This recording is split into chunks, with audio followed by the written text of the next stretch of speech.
for the art seniors who are presenting. Appreciate you guys spending your last couple hours with us. So these are my pieces. If you notice, they are on tinfoil. If you are not used to tinfoil being canvas, join the club. It was not necessarily a normal canvas, although it's cheap, it's durable, rolls up, it's portable. It has a few negative things about it. Comes in only a few sizes. It always will reflect light. But for me, it has been a really good medium for the pieces I've wanted to create over the past, since November, they've all been created. What has been really fun with these pieces is I really enjoy the length of them, the ability to continue to work on pieces that a canvas this size, if it was going to be a painting canvas, would be hundreds and hundreds of dollars. So it's been really fun to be able to produce something that big, and then if it doesn't work out, just crump it over a ball and throw it away. These pieces to me have mostly been about a meditative state.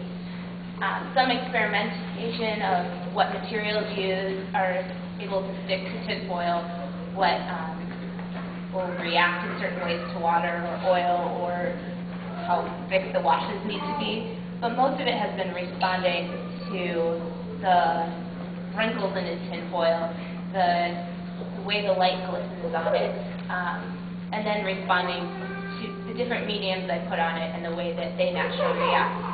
As I produce them, it is not something that I know what's going to look like at the end.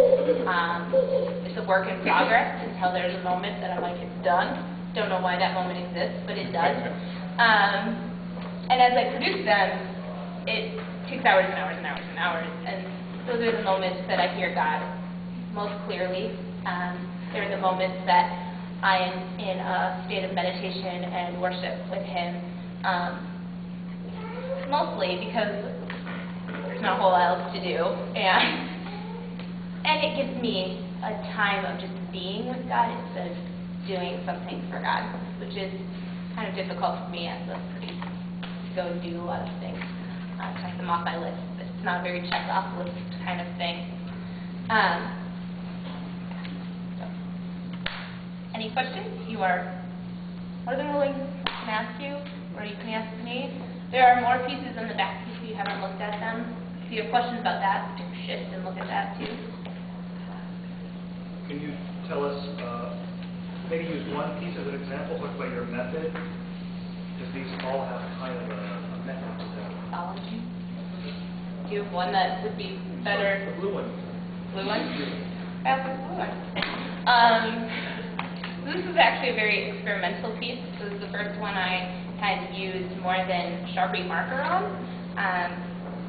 It was my first time using paint, and I actually poured a bunch of oil on the tinfoil to start out with, which produced kind of this kind of organic, almost water puddle-like thing, and then I sopped it up with paper towels, and then I proceeded to do a bunch of washes with different color, the blue water and really fine acrylic paint, and essentially painted over it. And as I painted it, the places that there was oil would repel, obviously the water, and I would leave it overnight, and then the water would evaporate, but the paint acrylic would stay on. I kept doing that process and used different colors, and they would oxidize quicker or change colors or separate, all producing kind of not things I could predict. And as I did that, the foil would get a little wrinkly because that's what foil does. And so it would like trap some more of the deep pigment in there, so it would be darker in some places and lighter in others. And then I would go in with Sharpies or ballpoint pen and actually outline places where there had been creases. And